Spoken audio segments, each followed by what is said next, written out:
Good morning, everybody. Greetings to you all. Rise and shine and give Yah the glory. Get up out of that bed and get in that shower and let that water run down the back of your neck and connect with the spirits of the water.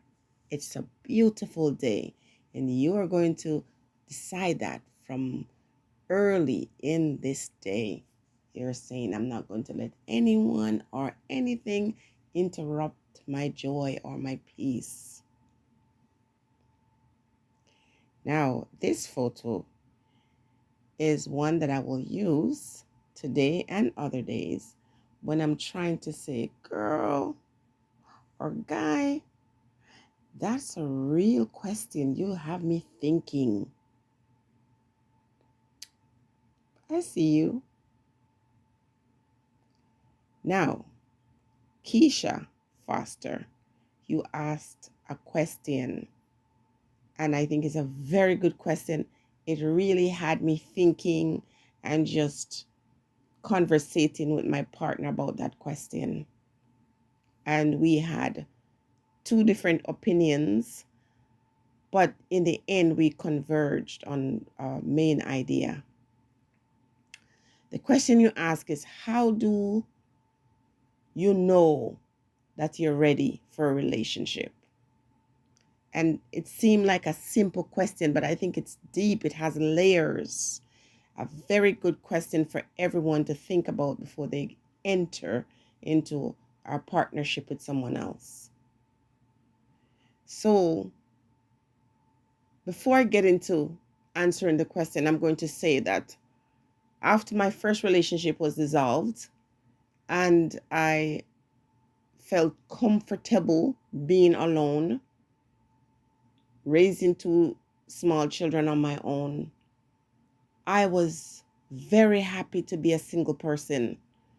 I would have my routine where every night I would set up a bath using my best fragrance. I would light my candles and I would relax in that bath. In the mornings, I take a shower. That's what wakes me up. And in the night, that's what brings me down. And then I would read my favorite book. And I remember one night after I was done reading a chapter and decided it was time to go to bed because my days usually start very early. And I switched off my light. And I remember praying and saying, I am so glad that I don't have a man.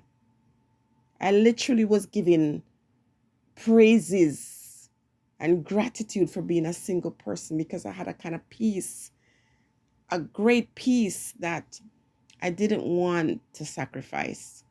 And we're talking about 6 years of being a single person, 6 years of not going on one single date. Come on, people. When I was younger, I was never that person who was so full of myself and saying, look at me, I'm all this and then some, so I can have anybody. I never really had that mentality. But I knew within myself, people would show interest throughout the time.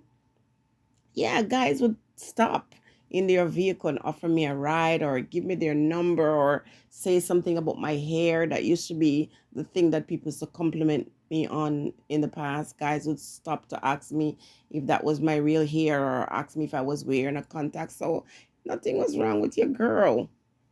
But I chose because I had to learn from my experience. So the question is, how do you know you're ready? And the answer is, everyone who enter a relationship and say I'm ready, more than likely is not ready. If you get to the place where you're ready to be in a relationship, chances are you're not. Now, here's what I want to say to you. For me, when I started dating, I wasn't ready, but I was willing to take a chance in getting to know someone else. And when you enter into a relationship, it's always about taking chances or taking risks. Some people are better at taking risks than some. Some people are more open, to exploring. some people just cannot do without being in a relationship. They're addicted to the idea of being in love. I had learned at that point to love myself, and I was enjoying the company of myself and my children. And when you're making a mistake, when you're a single person, it's a complete different thing than when you have children, because your relationship with someone could really affect them in a very negative way. I was afraid of impacting my children's life in a negative way, and there was no way for you to know for certain, because when you get with somebody, you're taking these chances and you don't know how it's going to turn out. But I did pray, I did fast, I did, all the things that I needed to do to get ready. And even though I was preparing, I was not ready. I met somebody, and when I started thinking that this is the person who the Most High had for me, I was not ready. But it didn't take much convincing for me to understand that it was outside of my control. The things that were aligning, as I shared before, things were lining up. So you will know that this is a person that you are going to be linked to, not necessarily because you're choosing that person, but that person is chosen for you. So there are things that are going to be in alignment. So when I would meet people in the past, I would put them through the survey, and I would do these tests and, examine this and that. But in my relationship that I'm in now, I didn't get a chance to do the test. Of course, I would question and I would do my investigation and stuff like that. But in terms of things aligning and just falling into place, it fell in place so natural, in a way that I would not organically plan it for myself. It was very clear, and I've shared that before. So remember also too, depending on the relationship that you're coming out of, or if this is a first relationship for you, you're a very young person and this is your first time exploring the idea of being with someone in an intimate situation. If you have baggages, and it doesn't have to be relationship with men or women, it could be with your parents, because sometimes we fall in love with our parents. If the father's absent, you fall in love with somebody who's emotionally absent. If your mother was a person who was toxic, you will fall in love with a man or woman who is toxic. So we bring to our relationship our baggages, good or bad. Our luggage doesn't have to be bad. We bring with us our experience. And in that experience, sometimes people are sent into your life to teach you something, or for you to teach them something. So the person might hurt you, but then through that, you learn forgiveness. The person might do something to you and cause you to now to learn how to trust other people, because prior to that, you did not trust. You couldn't trust anyone because you had a lot of experiences in your life that broke your trust. And so someone will come into your life to teach you that. Or you did things to other persons to hurt them. And only when you meet someone that does the same thing to you, do you realize what you've done to other people. So many of us have had men or women in our life that loved us genuinely and sincerely, and we broke their heart. We step aside and we chose someone else, and then they broke our heart. So the whole idea is, are you ready? I don't think we're ever ready for a relationship, but we have to be prepared to explore, to take risk. If we don't, because you can never trust anyone 100%, and you can never predict how a relationship is going to turn out. You just cannot.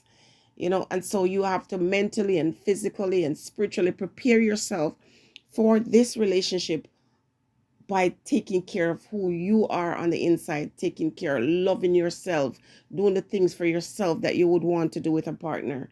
So I remember those days when I was single. I would set up my place in a way where I felt comfortably in my space.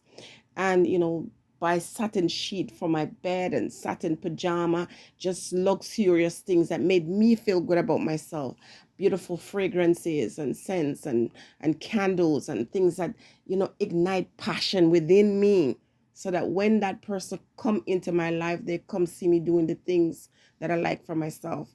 Buying my flowers and the things that I love, so that my partner see me doing these things. And if we connect on those things, then I say, okay, this is a road, an adventure I'm willing to take. So if you are saying to yourself, I'm ready for a relationship, there's a possibility that you're not ready. But when the timing is right, when the right person, male or female, come into your life and it is in alignment, the universe is saying, this is a course, this is the relationship I want to bring a child in. Because listen, when man and woman get together and give birth to a child, it's not really your desire to do that. Most times it is the plan of the universe. Now you say, what about all these kids that are born in the world that are not wanted? You know what? It's unfortunate that they have to enter in a space where they're not loved and where it's so difficult. But ultimately, it is the Most High who decide that life must come, and it comes through these different, interactions or engagement or entanglements. It's an awesome, awesome question, something to think about and mull about some more.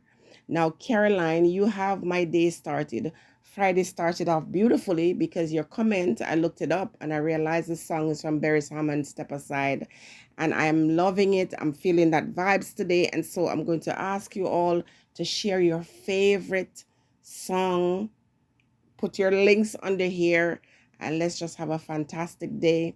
Know that your song that you choose could really lift somebody's spirit today. This one certainly lifted my spirit and bring me back to the good old days. Stay blessed, everyone.